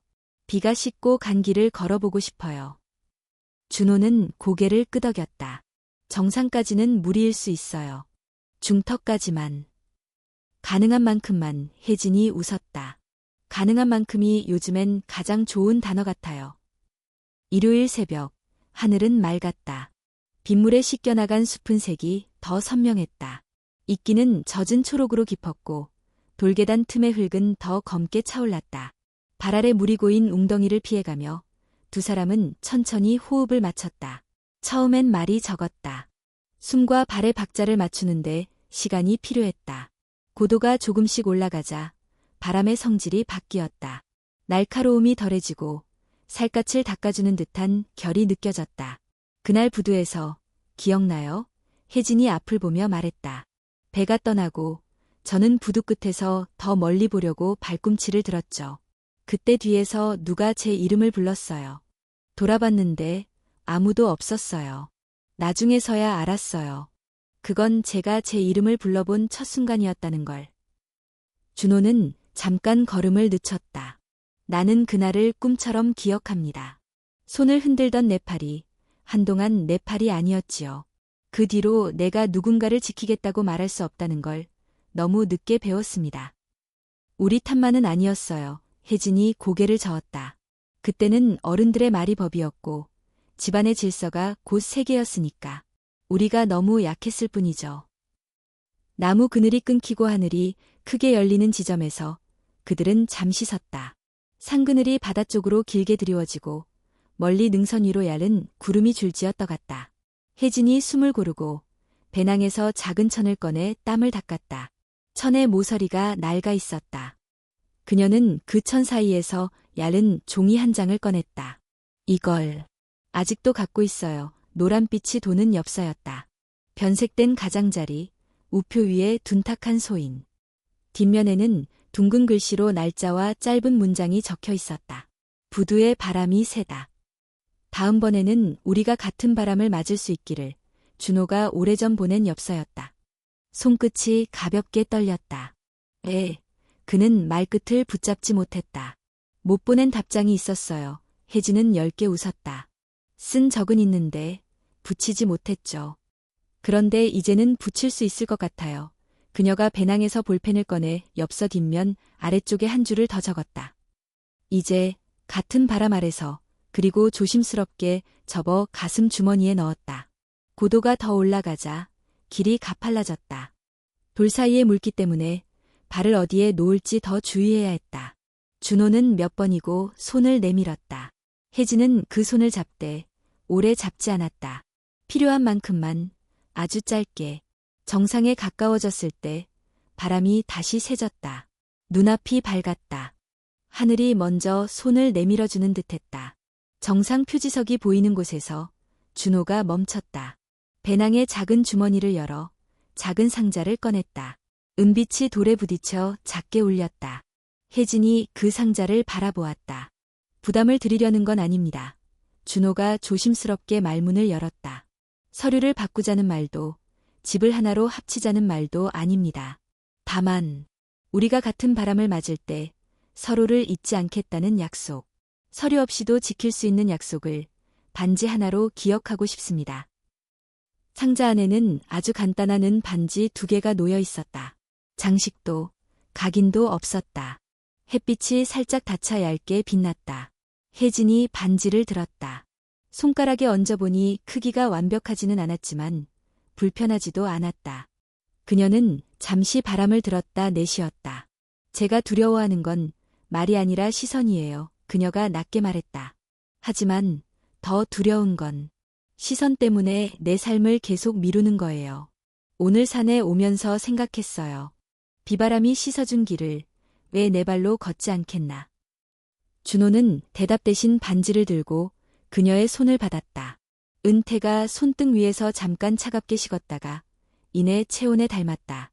그는 나머지 반지를 자신의 손가락에 끼웠다. 바람이 두 사람의 귓가를 지나갔다. 말이 필요 없는 순간이 잠깐 길어졌다. 정상에서 하는 약속은 좀 얄밉죠. 혜진이 웃었다. 내려가면 힘든 길이 남아있으니까. 그 힘든 길을 같이 내려가자는 약속이니까요. 준호도 웃었다. 미끄러지면 잡아주고 숨이 차면 멈추고. 그들은 서서히 내려가기 시작했다. 내려가는 길은 올라온 길보다 언제나 더 어렵다. 돌의 모양이 다르게 보이고 물기가 예상보다 깊다. 둘은 몇 번이나 서서 발을 고쳐 디뎠다. 한 번은 혜진이 미끄러질 뻔했고 준호의 손이 재빨리 그녀의 팔꿈치를 받쳤다. 괜찮아요. 혜진이 숨을 고르며 말했다. 같이 내려가고 있으니까. 중턱쯤에서 그들은 잠시 앉았다. 숲냄새가 더 진해졌다. 멀리 바다가 햇빛을 받아 얇은 은빛을 깔았다. 혜진이 조용히 덧붙였다.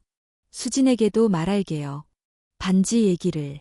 반지를 반지라고 부르지 않고도 약속은 약속이라는 걸. 시간을 주세요. 준호가 말했다. 우리가 서두르지 않으면 말들도 언젠가 숨을 고를 겁니다. 산문에 도착했을 때 해는 한 뼘쯤 기울어 있었다. 신발 바닥에 묻은 흙을 두드리며 두 사람은 서로의 손등을 한 번씩 가볍게 두드렸다. 말하지 않아도 알 수 있는 안부 인사였다. 주차장으로 걸어가던 길, 혜진이 주머니에서 엽서를 꺼내 잠깐 보았다. 새로 적힌 한 줄이 바람을 받아 더 또렷해 보였다. 집으로 돌아와 문을 닫기 전 혜진이 말했다. 오늘 반지는 정상에서만 빛난 게 아니었어요. 내려오는 길에도 빛났어요. 그게 더 중요하죠. 준호는 고개를 끄덕였다. 내려오는 길이 우리에게 더 많을 테니까요. 그날 밤, 바람은 어제보다 한결 부드러웠다. 창문을 반쯤 열어두자 산의 냄새가 방 안으로 들어왔다. 준호는 수첩을 펼쳐 적었다. 정상에서 약속, 내려가는 길의 호흡, 같은 바람, 그리고 등불을 끄며 낮의 햇빛이 반지 위에 반짝이던 순간을 떠올렸다. 그 반짝임은 과하지 않았고 오래 보아도 피로하지 않았다. 내일 바다는 또 다른 색을 띨 것이고 섬의 말들도 다른 방향으로 흘러갈 것이다. 그러나 한 가지는 분명했다. 비바람이 지나간 뒤에야 비로소 보이는 길들이 있다는 것. 그 길 위에서 두 사람은 같은 바람을 맞고 있었다. 약속 다음 날 하늘이 다시 흐려졌다. 뉴스에서는 동쪽 해상에 풍랑주의보가 내려졌다고 했다. 바람이 세고 물결이 거칠어도 일출을 보려는 사람들의 발길은 끊이지 않는다고 앵커는 덧붙였다. 혜진이 창문을 닫으며 말했다. 그럼에도 불구하고 가볼래요? 못 올라가면 아래에서라도. 어제 반지가 약속이었다면 오늘 일출은 확인하는 일 같아서. 준호는 고개를 끄덕였다. 올라가지 못하면 바라보면 됩니다. 오늘은 가능한 만큼만. 새벽 4시 반, 두 사람은 성산으로 향하는 버스를 탔다. 어둠이 아직 바다를 지배하고 있었고 해안도로를 따라 달리는 동안 유리창 밖으로 간헐적으로 부서지는 포말이 보였다. 바람은 버스의 얇은 벽을 통과해 엷은 휘파람 소리를 냈다. 혜진은 목에 얇은 스카프를 한 번 더 감았다. 준호는 뒷주머니의 수첩을 만지작거렸다. 거기에는 전날 밤 적어둔 단어가 있었다. 일출, 바람, 이름을 부르지 않아도 되는 약속. 성산 일출봉 아래 광장은 생각보다 사람들이 많았다. 안전요원이 확성기로 안내했다. 정상 입구는 통제입니다. 계단이 미끄럽고 바람이 강합니다. 아래에서 관람하시기 바랍니다. 사람들의 표정에 실망이 스쳤지만 크게 동요하는 이는 없었다. 바다는 잿빛이었다. 파도는 계절을 확인하듯 규칙적으로 밀려와 검은 현무암 바위를 때렸다. 여기서 보자, 혜진이 말했다. 두 사람은 바다와 일출봉이 한눈에 보이는 낮은 난간 옆에 자리를 잡았다. 바람이 얼굴을 때렸지만 맵지 않았다. 그 사이로 해녀 몇몇이 장비를 정리하는 모습이 보였다. 그들의 손놀림에는 바람에도 흔들리지 않는 일상의 시간이 담겨 있었다. 동쪽 하늘이 아주 천천히 밝아졌다. 잿빛에서 옅은 푸른 빛으로 그 위로 아주 얇은 주황빛이 번졌다. 사람들 사이로 낮은 탄성들이 흘렀다. 그때 두 사람의 등 뒤에서 익숙하지 않은 목소리가 들렸다. 어머, 그쪽 아니신가? 요즘 소문이 조금 있던데 중년의 여인이었다. 관광객인지 현지인인지 모호한 억양이었다. 그녀는 두 사람을 힐끗 보며 입꼬리를 올렸다. 나이 들어서도 사랑은 좋은데 너무 티내면 말이 많아지잖아요. 준호가 뭔가 말하려다 멈췄다. 혜진이 먼저 한 걸음 앞으로 나섰다. 바다 쪽으로 시선을 둔 채 낮은 목소리로 말했다. 말은 늘 많아요. 그래서 저희는 조용히 살 겁니다. 티를 낸 적은 없고 오늘도 그냥 바람을 보러 왔을 뿐이에요. 여인은 어깨를 으쓱하고는 다른 방향으로 몸을 돌렸다. 말의 꼬리가 바람에 잘려나가듯 허공에서 산산이 부서졌다. 준호가 혜진을 옆눈으로 보았다. 혜진은 웃지도 얼굴을 굳히지도 않았다. 그저 스카프 매무새를 바로잡고 다시 바다로 시선을 돌렸다. 고맙습니다. 준호가 낮게 말했다. 오늘은 내가 나서려다 괜한 소란을 만들 뻔했네요. 나는 오늘 파도를 보러 왔거든요. 혜진이 답했다. 사람 말은 파도처럼 보이지만 실은 물거품일 때가 많아요. 하늘의 주황빛이 조금 더 두꺼워졌다. 구름이 가늘게 찢겼고 그 사이로 첫빛이 스쳤다. 사람들 사이에서 자연스레 박수 소리가 났다. 일출은 어느 날에는 장엄하고 어느 날에는 수줍었다. 오늘은 수줍은 날이었다. 바람이 세서인지 햇빛은 오래 머물지 못하고 구름과 바다 사이를 숨바꼭질하듯 오갔다. 해가 조금 더 올라왔을 때 혜진이 난간에 팔꿈치를 얹고 말했다. 나는 정리된 생 같은 건 없다고 생각해요. 항상 조절하고 자주 미루고 가끔 포기하고 그러다 문득 결정하죠. 이번은 결정 쪽이었어요. 그 결정을 내가 믿겠습니다. 준호가 말했다. 우리 방식으로, 우리 속도로. 파도를 조금 더 바라보다가 두 사람은 해변 쪽으로 걸음을 옮겼다. 바람이 만드는 모래의 물결이 발자국을 금방 삼켜버렸다. 진입 금지 표지판 옆에 놓인 검은 현무암 바위 위로 물이 튀었다. 혜진이 바위를 건너려다 발을 잘못 디뎠다. 몸이 흔들렸다. 준호가 반사적으로 그녀의 손목을 잡았다. 두 사람의 몸이 바람과 함께 한번 크게 기울었다가 균형을 되찾았다. 미안, 혜진이 숨을 고르며 웃었다. 오늘은 자꾸 넘어지려 하네. 잡아줄 손이 있잖아요. 준호가 손을 놓지 않은 채 말했다. 손등에 물방울이 맺혔다. 찬물과 따뜻한 맥박이 이상하게 잘 어울렸다. 그 순간 혜진의 휴대전화가 울렸다. 수진이었다. 혜진이 통화 버튼을 눌렀다. 바람 소리가 먼저 전해졌는지 수진의 첫마디는 걱정이었다. 엄마, 어디야? 바람 세다던데. 일출봉 아래야. 정상은 통제라 아래서 보고 있어. 혜진이 차분히 말했다. 수진이 잠시 침묵하더니 조심스레 덧붙였다. 엄마. 생각해봤어. 준호 어르신과의 일. 내가 다 이해한 건 아니지만 엄마가 오래 미뤄온 시간이 있었다는 건 알겠어. 다만 우리끼리 규칙을 만들면 좋겠어. 복지관이나 시장에서는 서로 거리를 두고 섬 사람들 앞에서는 너무 가까이 서지 말고 대신 집과 바다와 산에서는 마음대로 웃고 얘기해. 나도 제주에 더 자주 내려갈게. 혜진의 눈가가 젖었다. 고맙다. 수진이 한 번 숨을 쉬고 물었다. 엄마, 반지는 나중에 보여줘. 어색한 웃음이 전화 건너에서 섞였다. 반지를 반지라고 부르지 않아도 엄마가 행복하면 돼. 전화를 끊자 바람이 다시 두 사람 사이를 지나갔다. 준호가 말했다. 조건이 있는 허락은 허락이죠. 게다가 아주 합리적입니다. 우리도 규칙을 세웠잖아요. 혜진이 웃었다. 천막에는 가지 않기, 골목에서는 조금 떨어져 걷기. 오늘 하나 더 추가하죠. 바람 샌 날은 바위 위에서 손을 놓지 않기. 수첩에 적겠습니다. 준호가 장난스럽게 답했다. 둘은 천천히 광장 쪽으로 걸어 나왔다. 어느새 사람들은 많이 빠져나갔다. 커피 트럭 앞에는 짧은 줄만 남았다. 그들은 종이컵 커피를 하나씩 들고 바다를 한 번 더 바라보았다. 해는 구름 위에서 조금 더 올랐다. 바다는 잿빛에서 옅은 청색으로 바뀌어 가고 있었다. 혜진이 말했다. 아까 여인이 했던 말, 이상하게 마음에 남지 않아요. 어제 같았으면 하루 종일 맴돌았을 텐데. 아마도 오늘은 우리가 먼저 우리를 정의해서일 겁니다. 준호가 말했다. 남이 붙인 이름보다 우리가 정한 약속이 더 크게 들리는 날이 있거든요. 돌아오는 길, 버스 창문에 이슬이 맺혔다.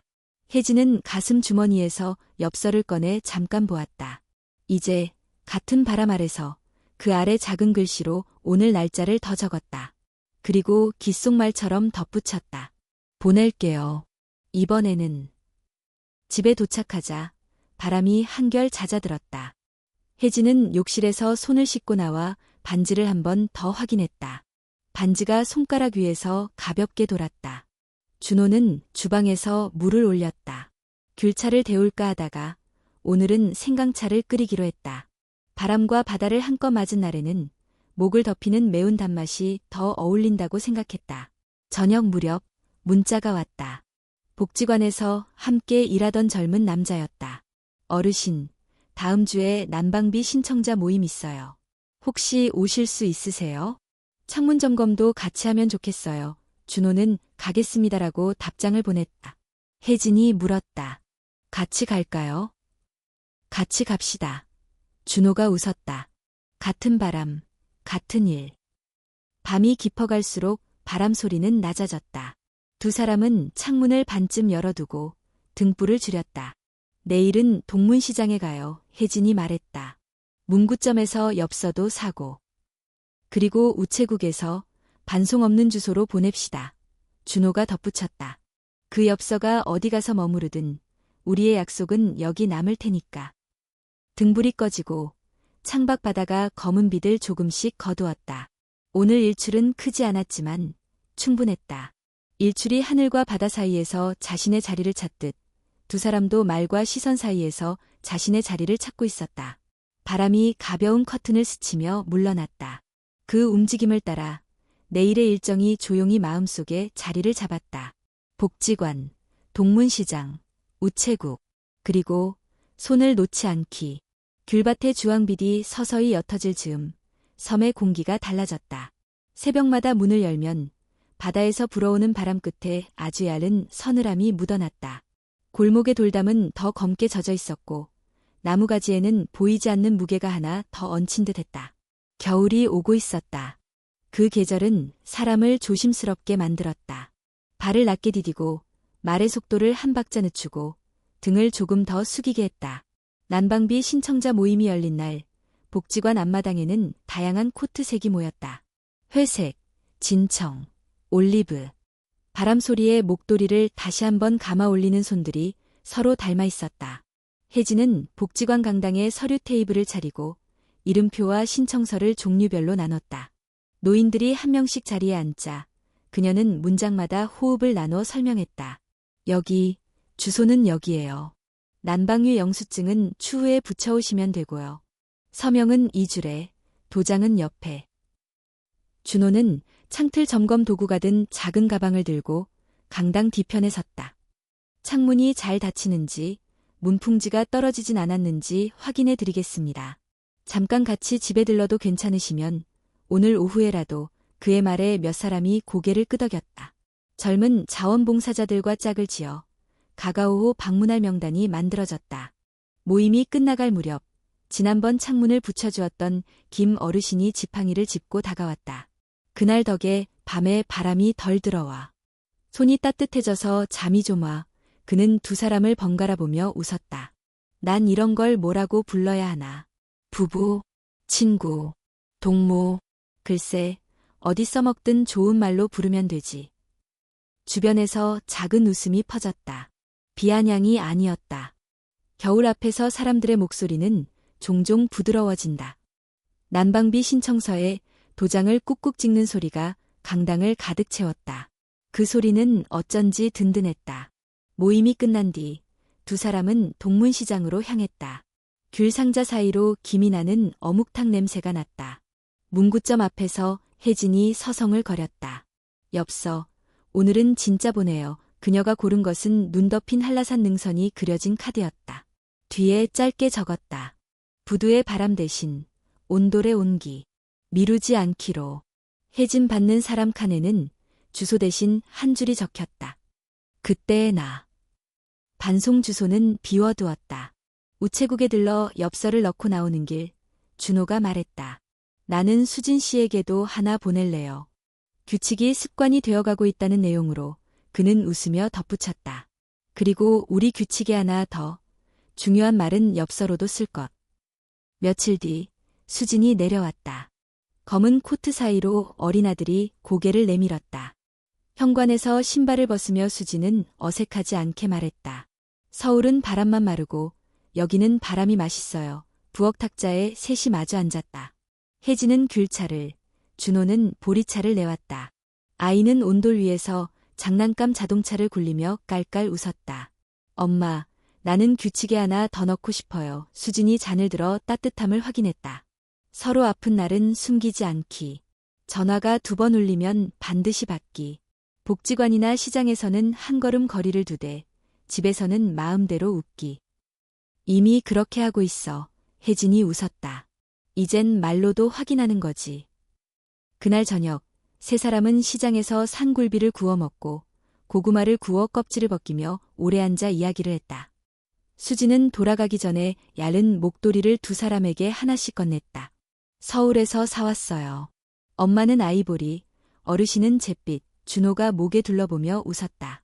색이 딱이네요. 눈 소식이 들리던 다음 주 한라산 자락에 첫눈이 내렸다. 눈발은 성급하지 않았고 오래 머물 생각도 없어 보였다. 두 사람은 길이 얼기 전에 짧게 숲길을 걸었다. 나뭇가지에 얹힌 눈이 손등에 떨어져 금방 녹았다. 눈은 증명 같아요. 혜진이 말했다. 사라진다고 해서 오지 않았던 것이 아니라는. 그날 오후 준호는 병원에서 건강검진 결과를 받았다. 큰 이상은 없었다. 의사는 혈압약의 용량을 조금 조절하자고 했다. 겨울엔 무릎을 너무 혹사하지 마시고요. 바람 쐬면 산은 쉬시고. 의사의 말투는 둥글었다.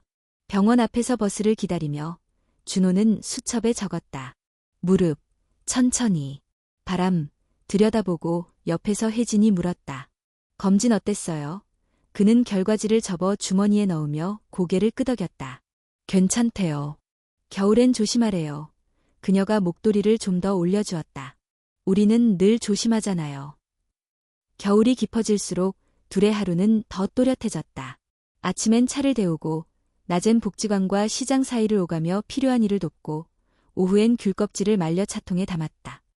저녁이면 온돌 위에서 수첩을 펼쳐 하루의 문장을 몇 줄 적었다. 창문 두 곳 보강. 난방유 영수증 접수 도움.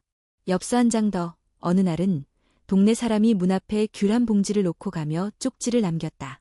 감사합니다. 덜 춥습니다. 짧은 문장이 오래 따뜻했다. 가끔 소문이 다시 고개를 들었다. 시장 통로를 지나가다 어쩌다 들리는 말들. 저 두 분, 요즘 자주 보인다 같은. 그러나 그 말들은 더 이상 어젯밤의 잠을 빼앗지 않았다. 규칙이 습관이 되고 습관이 내면의 질서가 되자 남의 말은 안쪽으로 깊이 들어오지 못했다. 섬의 겨울바람이 창문을 두드리다 밀려나가듯 말들도 그렇게 닿았다가 사라졌다. 연말 무렵 복지관에서는 작은 송년 모임이 열렸다. 자원봉사자들이 모여 따뜻한 떡국을 나눴다. 국물 김이 수저에 스몄다. 사회자가 올해 새로 오신 분들 중에 소감 한마디를 청했다. 혜진이 마이크를 받아 조용히 말했다. 차를 끓이는 일도 서류를 읽어드리는 일도 결국 누군가의 하루를 조금 덜 춥게 만드는 일이라고 생각해요. 제 하루도 덜 춥습니다. 박수가 나왔다. 준호는 박수 소리에 조용히 손바닥 온도를 보탰다. 집으로 돌아와 불을 줄이고 난 뒤 혜진이 말했다. 오늘은 내가 이야기 하나 하고 싶어요.